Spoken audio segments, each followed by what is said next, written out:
নমস্কার, নিউজ 18 বাংলায় আপনাদের সকলকে স্বাগত। আপনাদের সঙ্গে রয়েছি আমি সোনিয়া। শুরু করছি সেরা 11 আর সেরা 11 শুরুতে নজর রাখতেই হচ্ছে রাজ্যপালের বিরুদ্ধে শ্লীলতাহানির অভিযোগ। বিশ্রুমে কর্মরত মহিলা আর সেই মহিলার চাঞ্চল্যকর অভিযোগ। রাজ্যপালের বিরুদ্ধে কু ইঙ্গিতের অভিযোগ।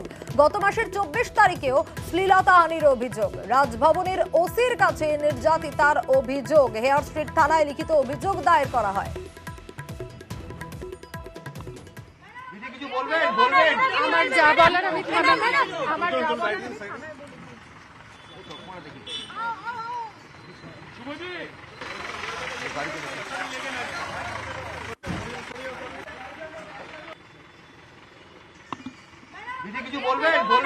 আমার যা বলার আমি আমার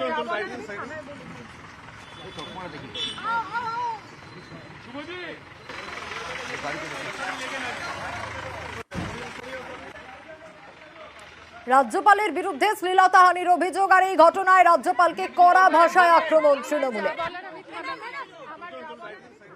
গুরুতর অভিযোগ এবং সে অভিযোগ হচ্ছে যে শ্লীলতাহানির মহামান্য রাজ্যপাল, আর মহামান্য বলবো কিনা জানি না, এবং যিনি এত বড় বড় জ্ঞান দিতেন এবং সন্দেশখালি যেতেন, নারী শক্তিটা কি আর নারী সম্মানটা কি সমস্ত বলতেন, এবং ওয়ার রুম হওয়া উচিত, পিস রুম হওয়া উচিত।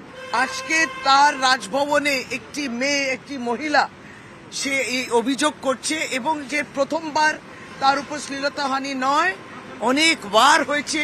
আমরা অপেক্ষায় রইলাম যে নিন্দা জানাবে কি বিজেপি, নিন্দা জানাবে কি প্রধানমন্ত্রী।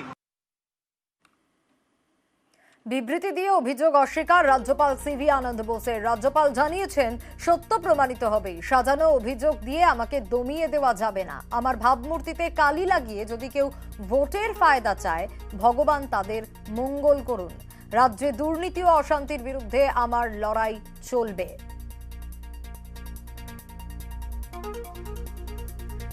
রাজ্যপালের বিরুদ্ধে শ্লীলতাহানির অভিযোগের ঘটনায় বিজেপির সঙ্গে যোগাযোগ করা হলেও মন্তব্য করতে চাননি বিজেপি নেতারা।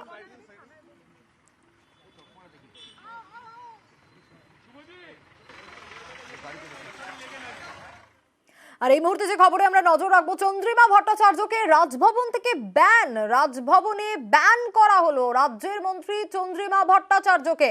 সান্নিক আমাদের প্রতিনিধি রয়েছেন আমাদের সঙ্গে। সান্নিক, ঠিক কি ঘটেছে, কি কারণে ব্যান করা হলো চন্দ্রিমা ভট্টাচার্যকে?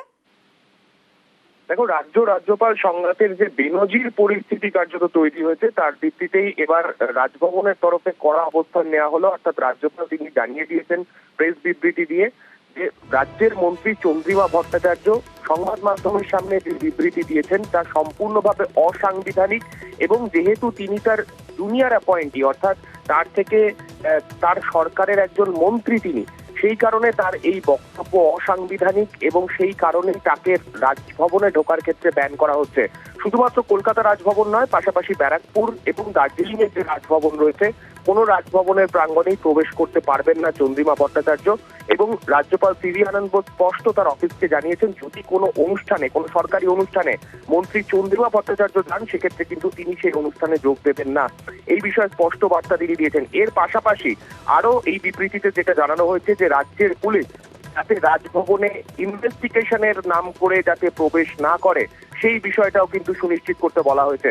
অর্থাৎ পুলিশের তরফে কোন রকম ইনভেস্টিগেশনের স্বার্থে রাজভবনে প্রবেশ করা যাবে না, সেই বিষয়তেও কিন্তু কড়া বার্তা রাজ্যপাল সিভি আনন্দ বোস তিনি কিন্তু দিয়েছেন।